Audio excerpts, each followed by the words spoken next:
ဒီကနေ့မှာတော့ micro account မဖွင့်တတ်တဲ့ brand တို့အတွက်ကျွန်တော်ကနေပြီးတော့ဒီနေ့မှာ micro account ဘယ်လိုဖွင့်ရမလဲဆိုတာကိုအစားဆုံးပြပြပေးမှာဖြစ်ပါတယ်။ကဲဆိုတော့ account လေးကို follow လုပ်ပြီးတော့ video လေးကိုစလိုက်ကြရအောင်။ပထမအဆုံးအနေနဲ့ brand တို့က Google ရဲ့ search bar မှာ micro account ဆိုပြီးတော့ရိုက်ရှာပေးရပါမယ်။ကဲဆိုတော့ဒီက creeper ပုံလေးနဲ့ micro ဆိုတဲ့ဟာကိုတစ်ချက်ထောက်လိုက်ပါမယ်။ဒီက science ဆိုတဲ့ခလုတ်ကလေးကိုထပ်ပြီးတော့နှိပ်ပေးရပါမယ်ခင်ဗျာ။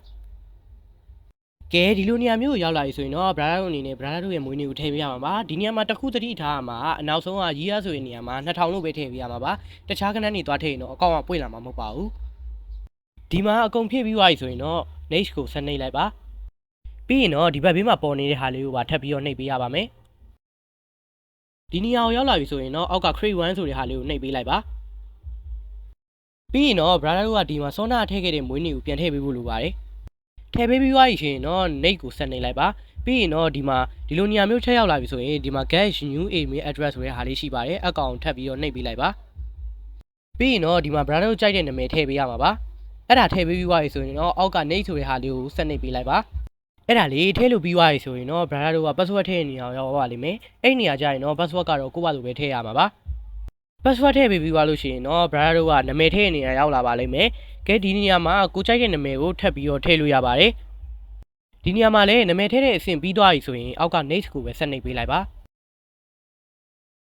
ဒီလိုမျိုးနေရာရောက်လာပြီဆိုရင်တော့ brother တို့ကသူပြထားတဲ့ဟာလေးကိုအကြာကြီးဖိထားပေးရပါမယ်ဒီလိုမျိုးနေရာရောက်လာပြီဆိုရင်တော့ brother တို့က micro account ကိုရသွားပါပြီအဲ့ဒါရသွားပြီဆိုရင်တော့ brother တို့က micro တဲ့ကိုပြောင်းဝင်ပြီးတော့ဒီဘက်ပေးရ sign ဆိုတဲ့ဟာလေးကိုထပ်နှိပ်ပေးရပါမယ်ဒီနေရာရောက်လာပြီဆိုရင်တော့ brother တို့ကစောနာဖွင့်ခဲ့တဲ့ account နဲ့ password ကိုပြန်ထည့်ပေးဖို့လိုပါတယ်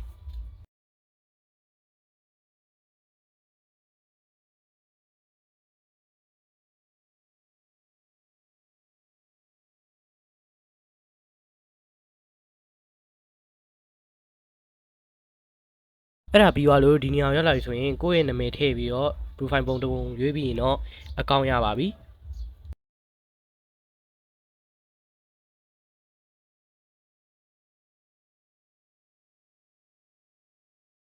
ကဲဆိုတော့ဒီမှာ micro account လေးရသွားပြီပဲဖြစ်ပါတယ်ဆိုတော့အားလုံးပဲအဆင်ပြေကြပြီလို့ထင်ပါတယ်ဒီနေ့ video လေးတော့ဒီလောက်ပါပဲအားလုံးပဲဘိုင်ဘိုင်ပါ